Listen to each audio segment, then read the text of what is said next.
వ్యవసాయ భూములకు ఆధారమైనటువంటి వరద కాలువను అక్రమంగా కబ్జా చేస్తున్నా కూడా నిర్మాణాలు చేస్తున్నా కూడా సంబంధిత అధికారులు పట్టించుకోవడం లేదు. కలెక్టర్కు ఫిర్యాదు చేసిన ఇరిగేషన్ అధికారులు చర్యలు తీసుకోకుండా నామమాత్రంగా వచ్చి చూసి కాలువను వేరే మార్గం ద్వారా మళ్లించేలా చూస్తాము అంటూ ఉచిత సలహాలు ఇస్తూ మేనమేషాలు లెక్కిస్తున్నారు.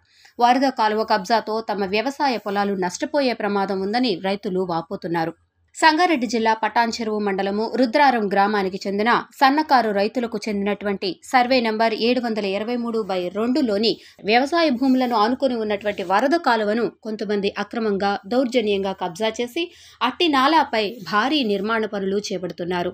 తమ పొలాలకు నడవడానికి చిన్న బండ్ల బాట కూడా ఉండేదని, దాన్ని సైతం కబ్జా చేసి నిర్మాణాలు చేశారని, ఇరిగేషన్ శాఖ నుండి ఎలాంటి అనుమతి లేకుండానే ముడుపులు ముట్టచెప్పి దౌర్జన్యంగా భారీ నిర్మాణం చేస్తున్నారు రైతులు వాపోతున్నారు.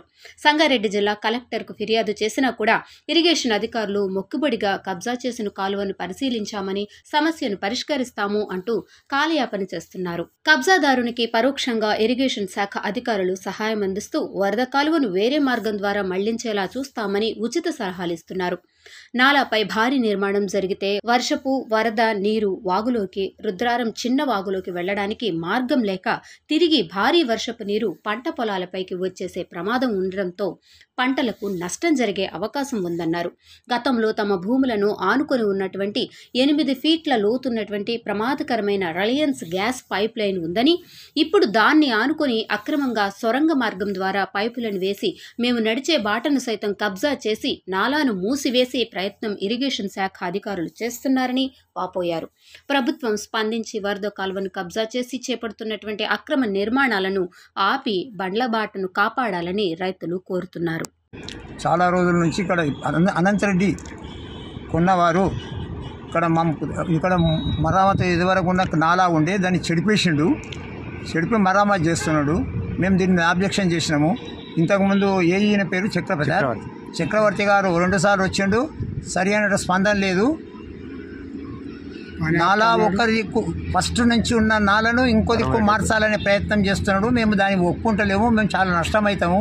ఈ నంబర్లో మేము ఇచ్చేదారులము ఒక 7-10 మంది ముట్టిమి కాబట్టి ఆయన ఒక భాగం ఉన్నాడు, ఆయన ఇచ్చలేడు ప్రవర్తిస్తున్నాడు అని చెప్పి అందుకే అయినా చర్య మీరు తీసుకొని దాన్ని మాకు న్యాయం చేయాలి రైతులకు. ఇక్కడ సరి పక్కా ఉన్న మేము ఎన్నోసార్లు ఆపితే కూడా పనులు ఆపుతలేడు కాబట్టి ఆ పనులు మీరు ఆపి మాకు పై అధికారులు న్యాయం వచ్చి ఇక్కడికి వచ్చి సర్వ్ చేయించి న్యాయం చేయగలరని ప్రార్థిస్తున్నాం. నాకరెడ్డి రుద్రారం పైకెళ్ళి ఇంతకుముందు 50-60 సంవత్సరాల సంది ఒక 3-4 ఫీట్లతోటి కాలువ ఉండే.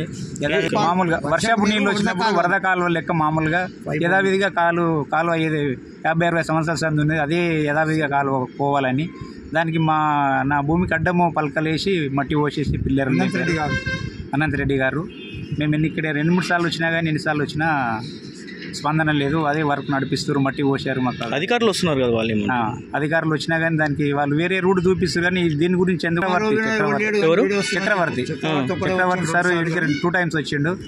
నేను వేరే దారి చూపిస్తా, ఈ కాలు ఎందుకు, వాళ్ళు వర్క్ చేసుకున్నారు కదా, వాళ్ళకి నష్టం ఎందుకు చేయాలి అని అంటున్నారు. మాకు నష్టం కావాలి. ఉన్న కాలువలు అధికారం అంటే మరి అదే తెలియట్లేదు. మరి మేము ఇంతమంది రైతులం వచ్చి ఇక్కడ మేము ఉన్నోళ్ళు వచ్చి లేదు పాతకాలం ఎక్కడ పోవాలో అదే విధంగా పోవాలని మేము అడిగితే ఆయన సార్ వచ్చి వేరే కాలువ తీసి అక్కడ నుంచి చేస్తే మీకు నష్టం ఏముందని మాకు అంటుండు. మళ్ళీ సారు మేము పాతకాలం ఎంత ఉందో అదే పోవాలి అని చెప్పేసి మేము పై అధికారి స్పందించి కలెక్టర్ గారు న్యాయం చేయాలని కోరుతున్నాం. విష్ణువర్ధన్ రెడ్డి, రుద్రారం గ్రామం, 723 సర్వే నంబర్గా ఈ అనంతరెడ్డి అనే వ్యక్తి నాలాను కబ్జా చేసి వేరే సైడ్ నుంచి తీసుకుపోతామని చెప్తున్నాడు. ఈ ఏఈ గారికి కంప్లైంట్ ఇస్తే కూడా ఆయన పని ఆపుతాంటని చెప్తున్నాడు, కానీ పని ఆపుతలేరు. మేము కలెక్టర్కు కంప్లైంట్ చేసినాము, పని ఆపుతలేరు. పై అధికారులు దయచేసి ఇది పరిష్కరించాలని కోరుతున్నాం. వెంచలరా కూడా బండి బాట ఉండే, మాకు తవ్వ లేకుండా చేసిర్రు. వాళ్ళు కట్టేసి ఆయన నాలాను కబ్జా చేసి ఆయన కంపౌండ్ వాళ్ళు కట్టారు. మాకు రోడ్డు లేకుండా చేసిండు పోనీకి వెనుకకు. అధికారి వస్తున్నాడు కానీ వాళ్ళ ఫేవరే మాట్లాడుతున్నాడు. అక్కడికి వెళ్ళి వేరే సైడ్ పాత కాలువను బంద్ చేసి వేరే దిక్కు వెళ్ళి నీళ్ళు తీసుకపోతే కాదా అది దాన్ని అంటున్నాడు. తగు న్యాయం చేయగలరని పై అధికారులను కోరుతున్నాడు.